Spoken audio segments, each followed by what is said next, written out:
पाकिस्तान में हुकूमती रुकावटें और रेगुलेटरी पेचीदगियाँ चीनी company Shanghai electric Karachi electric में अक्सरियती हिस्से खरीदने के मुआहदे से पीछे हट गई है। मुआहदा 2016 में अबराज ग्रुप के जरिए शुरू किया गया था।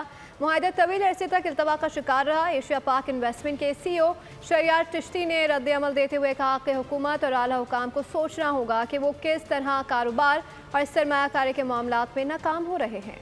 के इलेक्ट्रिक की बेहतरी का ख्वाब ही रहा। गैर मुल्की कंपनी मुआहदे से पीछे हट गई। शिंघाई इलेक्ट्रिक ने कराची इलेक्ट्रिक में अक्सरियती हिस्से खरीदने से इनकार कर दिया। पाकिस्तान टुडे के आर्टिकल ने मुआहदे की मनसूखी और हुकूमती नाकामियों की वजह बयान कर दी। आर्टिकल में लिखा कि के इलेक्ट्रिक में अबराज ग्रुप का हिस्सा एशिया पाक इन्वेस्टमेंट्स को मुंतकिल हुआ। ताहम हुकूमत की मुसलसल गफलत और बोर्ड ऑफ डायरेक्टर्स की तश्कील में रुकावटों की वजह से एशिया पाक इन्वेस्टमेंट्स को कंपनी का हकीकी इंतजामी कंट्रोल हासिल न हो सका। के इलेक्ट्रिक की बेहतरी के लिए बहुत कुछ किया जा सकता है और इसकी मिसाल पहले भी मौजूद है। अबराज ग्रुप ने 2009 से 2016 के दौरान कंपनी को बेहतर बनाने के लिए बहुत सख्त हालात का सामना किया था, लेकिन सबसे अहम काम ये है कि कंपनी के इंतजामी मसाइल को पहले ठीक किया जाए।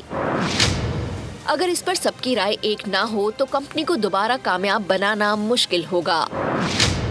के इलेक्ट्रिक की मौजूदा इंतजामिया ने सार्फिन के बिलों की वसूली में नाकामी और सोलर एनर्जी के बढ़ते हुए रुझान को नजरअंदाज किया है। कंपनी के CEO मोनिस अलवी के खिलाफ हिरासानी के इल्जामात ने कॉर्पोरेट गवर्नेंस पर सवालात उठाए हैं। शिंघाई इलेक्ट्रिक का इनखला के इलेक्ट्रिक की निजकारी के हवाले से एक तारीख बाब की तकमील है। इससे कंपनी के मुस्तकबिल की समत और हुकूमती पॉलिसियों पर सवालात उठते हैं।